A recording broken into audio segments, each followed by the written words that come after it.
Alguns outros aspectos interessantes quando tratamos de culpabilidade e, sobretudo, de imputabilidade, se referem ao artigo 28 do Código Penal. No artigo 28, o legislador fez uma opção por determinar algumas circunstâncias que, muito embora possam afetar a compreensão do agente no que se refere ao entendimento do caráter ilícito do fato, ou mesmo de sua capacidade de se autodeterminar em sentido contrário, por uma opção estritamente legislativa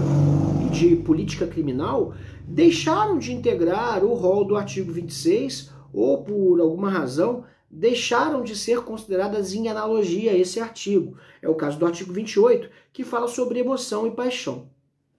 O artigo 28 assim estabelece: não excluem a imputabilidade penal. 1. A emoção ou a paixão. E 2. A embriaguez,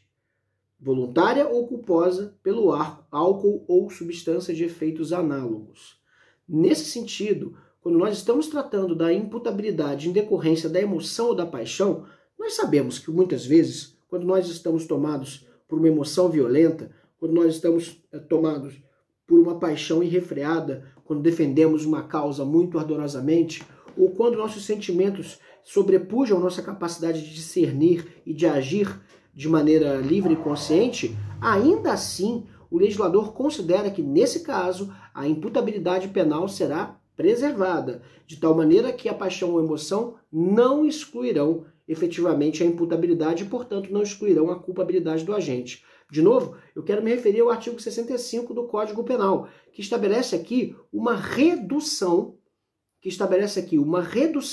da culpabilidade em certos casos, quando a vítima provoca o agente, ou quando o agente está tomado efetivamente por certos sentimentos, ou efetivamente, de alguma razão, influências determinam que ele não estava totalmente capaz de agir de acordo com o entendimento da lei. Nesses casos, nós temos até a redução da imputabilidade, mas essa exclusão está vedada pelo artigo 28. Em outras palavras, não cabe, como tese defensiva, dizer que o agente estava momentaneamente insano em decorrência de uma violenta emoção ou de uma paixão, ou tampouco que ele pode se esquivar das responsabilidades criminais por ter se embriagado voluntária e culposamente, ou com drogas ou com álcool.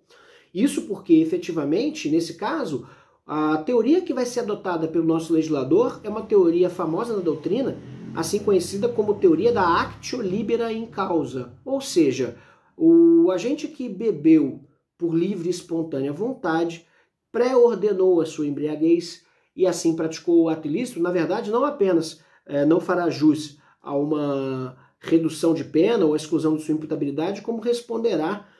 por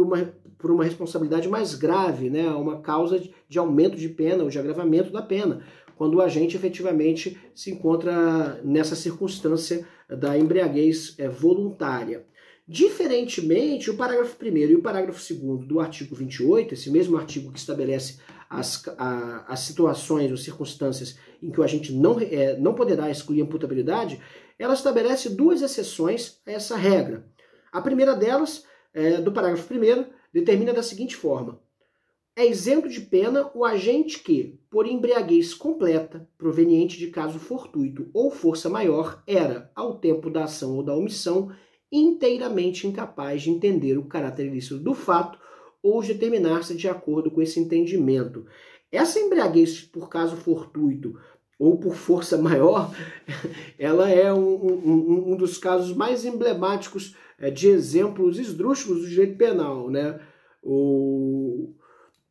Alguns doutrinadores bastante famosos, me escapa agora o nome do autor e do livro, mas chegou a estabelecer, por exemplo, como uma forma de compreender essa embriaguez por caso fortuito, aquela situação em que o agente cai dentro de um tonel de cachaça, perde completamente a consciência por ter ingerido uma grande quantidade de bebida, fica completamente fora de si e aí acaba por praticar um delito. Nesse caso, a gente ficaria isento de pena, porque não se trata de embriaguez autoinduzida ou de embriaguez voluntária, mas, ao contrário, de embriaguez fortuita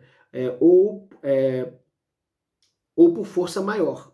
E nesse caso, vale lembrar que só estará isento de pena, ou seja, só será considerado inimputável nos termos da lei penal, o agente que ficar completamente embriagado. Se a embriaguez ela for culposa ou se ela não for completa, o agente vai responder nos termos do parágrafo 2º do inciso 2 do artigo 28, ou seja, a pena poderá ser reduzida de 1 a 2 terços se o agente, por embriaguez proveniente de caso fortuito ou força maior, não possuía ao tempo da ação ou da omissão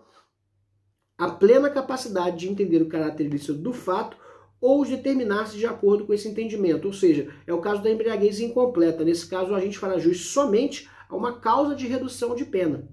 mas não efetivamente a uma exclusão da imputabilidade e, por conseguinte, da culpabilidade.